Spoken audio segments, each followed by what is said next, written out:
या मालिकेच्या आजच्या भागात आपण पाहणार आहोत पारूची तब्येत खूपच खालावलेली असते. ती डॉक्टरांच्या उपचारांना सुद्धा प्रतिसाद देत नसते आणि तिची अवस्था पाहून आदित्य, प्रीतम आणि श्रीकांत खूपच काळजीत पडतात.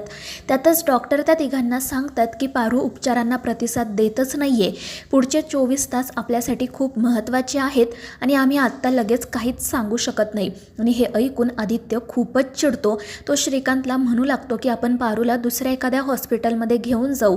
पण श्रीकांत त्याला समजावत शांत करतो आणि म्हणतो की आता आपण देवाकडे प्रार्थना करू, कारण तेवढंच आपल्या हातात आहे. दुसरीकडे ती दामिनी तिच्या माणसाकडून अपडेट येण्याची वाट पाहत असते.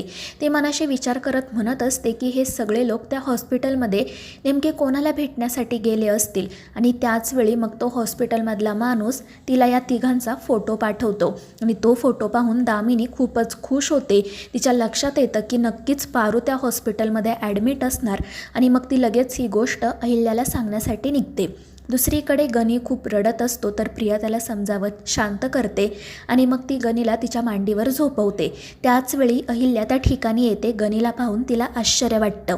ती त्याला विचारत असते की गणी बाळा, तू इथे इतक्या रात्री काय करतोय? तिकडे तुझी पारूताई तुझी वाट बघत असेल. पण ते ऐकून गणी रडू लागतो, पण प्रिया त्याला समजावत शांत करते. तर अहिल्या तिला विचारत असते की प्रिया, नेमकं काय घडलं आहे? कारण मागाशी प्रीतम आणि श्रीकांत घरातून बाहेर पडले, ते परत आलेच नाहीत आणि आदित्यला सुद्धा आज मी घरात बघितला नाही. नेमके कुठे गेले आहेत ते सगळे? आणि त्याचवेळी दामिनी त्या ठिकाणी येते आणि म्हणते की वहिनी, तुम्हाला माहिती आहे का, हे सगळेजण यशवंत हॉस्पिटलमध्ये आहेत, कारण तिथे एक शो लागलाय ना. आणि हे ऐकून अहिल्या विचारते की दामिनी, हे काय बोलतेस तू? हॉस्पिटलमध्ये पिक्चरचा शो कसा काय लागेल? तर दामिनी हसतच म्हणते, वहिनी, ती जर पिक्चरची हिरोईनच आजारी पडली तर मग शो हॉस्पिटलमध्ये लागणारच ना. आणि हे ऐकून अहिल्या तिच्यावर ओरडत्याने विचारते की नेमकं काय झालं आहे ते नीट सांग. आणि त्यावेळी दामिनी सांगते, तुमची लाडकी पारू हॉस्पिटलमध्ये ॲडमिट आहेत आणि हे तिघेजण तिच्या जवळच आहेत. आणि मला माहिती आहे तुमचा माझ्यावर विश्वास बसणार नाही, म्हणून मी यावेळी पुरावा घेऊन आली आहे. आणि मग ती त्यांचा फोटो अहिल्याला दाखवते आणि तो फोटो पाहून अहिल्याच्या पायाखालची जमीनच सरकते. दुसरीकडे आदित्य हॉस्पिटलमध्येच असणाऱ्या गणपती बाप्पाच्या मूर्तीकडे पारूसाठी प्रार्थना करत असतो. तो रडतच म्हणत असतो की देवा, तुला माहिती आहे ना पारू किती मनोभावे तुझी भक्ती करते, मग तू तिचा असा जीव नाही घेऊ शकत. तुला काही करून आज पारूला वाचवायलाच हवं. जर तू तिचा जीव नाही ना वाचवला तर मी पुन्हा तुझ्या दारात येणार नाही. आणि त्याचं हे सगळं बोलणं सुरू असतानाच त्याला अचानकपणे पारूचा भास होतो, जे त्याला म्हणत असते की आदित्य सर, देवासोबत असं कोणी भांडतं का? तुम्ही प्लीज देवासोबत भांडू नका.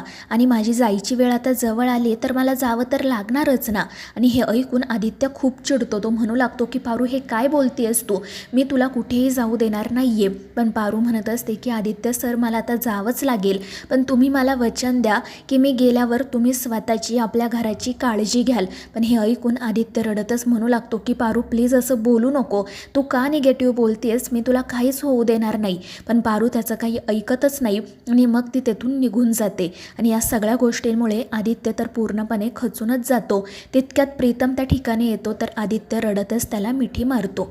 तर दुसरीकडे दामिनी अहिल्याला सांगत असते की हे तिघेजण हॉस्पिटलमध्ये आहेत. ही गोष्ट प्रियाला माहीत होती, पण तिने तुमच्यापासून लपवलं. आणि ते ऐकून अहिल्या प्रियाला विचारू लागते की प्रिया, हे सगळं खरं आहे का? आणि त्यावेळी प्रिया रडतच म्हणते की हो आई, हे तिघेजण हॉस्पिटलमध्ये आहेत, कारण पारू हॉस्पिटलमध्ये ॲडमिट आहे.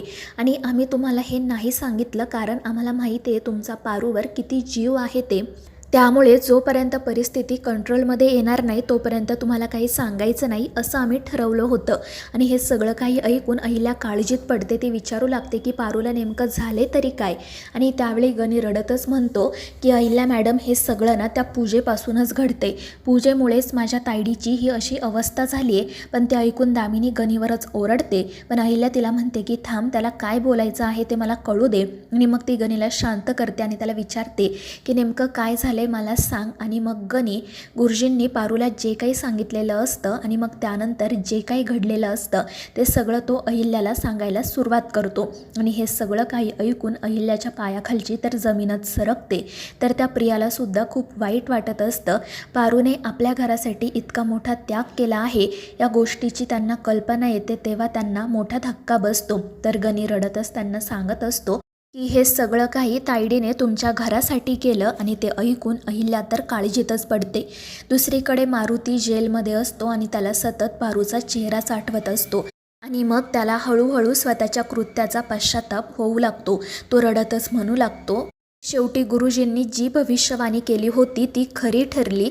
पारूच्या जवळच्या व्यक्तीने म्हणजे मीच पारूचा विश्वासघात केला. मी माझ्या पोटच्या पोरीला मारण्याचा प्रयत्न केला.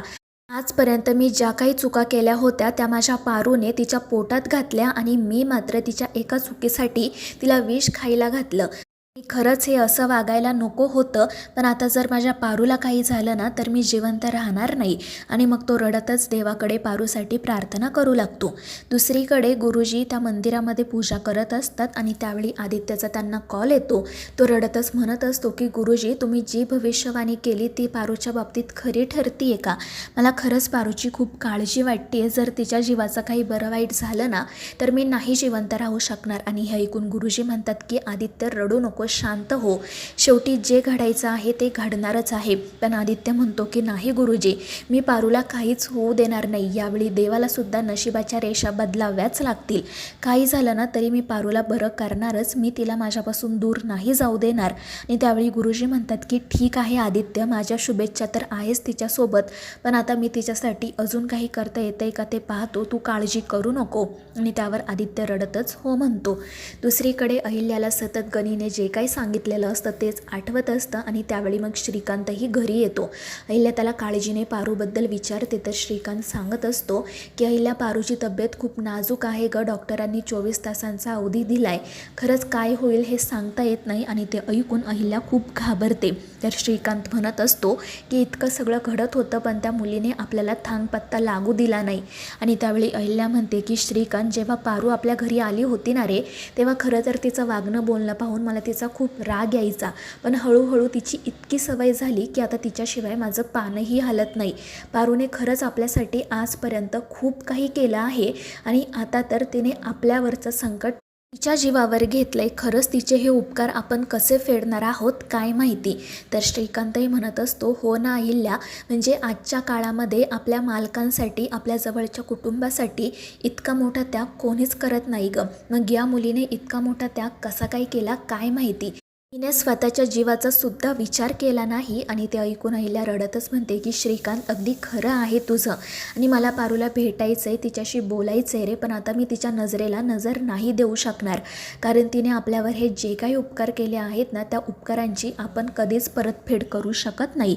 आणि अहिल्याचं ते बोलणं ऐकून श्रीकांत तिला समजावत शांत करतो. त्यानंतर दुसऱ्या दिवशी सकाळी प्रिया गणीला घेऊन हॉस्पिटलमध्ये येते. पारू अजूनही शुद्धीवर आलेली नसते आणि तिची अवस्था पाहून गणी खूप रडत असतो. प्रिया, प्रीतम त्याला समजवण्याचा, शांत करण्याचा प्रयत्न करत असतात.